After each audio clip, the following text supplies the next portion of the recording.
Our next speaker is a brother by the name of Keidi Awadu, also known as the Conscious Rasta. Yes, he's very good, very knowledgeable. You can get in long, in-depth conversations when you're talking with Keidi, and he does tremendous amounts of research. I have the utmost admiration for him. So let's move forward very quickly and give a big round of applause to our brother Keidi Awadu, the Conscious Rasta. Condom missionaries are molesting our children through school-based clinics, spreading their Trojan horse gifts, despite parental wishes to the contrary. We should have sensed by now that there must be something wrong with these free latex condoms, and that's what we're going to focus on. Let's have a little fun. This appeared on the front page of the LA Crimes. The date was February 6, 1998. Oh, you have the New York Crimes over here, right? Hopes rise for inexpensive AIDS drug. All the poor people, you got some hope. Researchers in Los Angeles and Washington have identified what may be the first inexpensive AIDS drug, a finding that could have major importance for the 50% of HIV-positive Americans not receiving treatment because of its cause. They say that the drug, in conjunction with the other drugs, has induced what may be a permanent remission in 3 HIV-positive patients, etc. What is this miracle drug they're talking about? It's called hydroxyurea. But wait a minute, my daddy was a chemist. I was around this language of science all my life. Hydroxyurea. Hydrogen and oxygen, H2O, that's water. Urea is a root component of...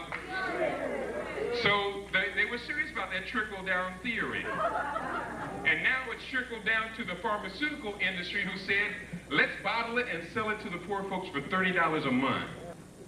July 7, 1997, toxic waste used as fertilizer on farms reported. Toxic heavy metals, chemicals, and radioactive waste are being recycled as fertilizer and spread over farmers' fields nationwide, and there's no federal law requiring that they be listed as ingredients.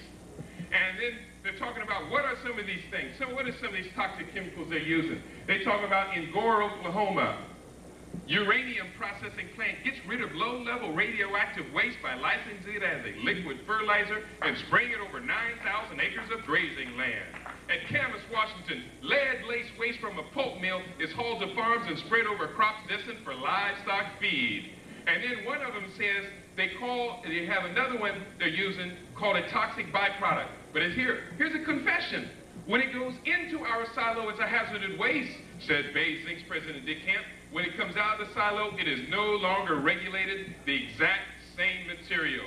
And in closing, they say, the substances found in recycled fertilizers include cadmium, lead, arsenic, radioactive materials, and dioxins, at times reported. March 15, 1995 tells you hazards seen in the talc that's used on the condoms.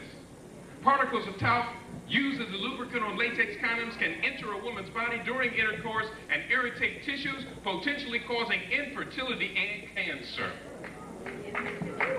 In a letter published in the Journal of the American Medical Association and sent to several condom manufacturers, Dallas dermatopathologist Candace Casper said she found varying amounts of talc or magnesium silicate on every brand of condom she bought on store shelves.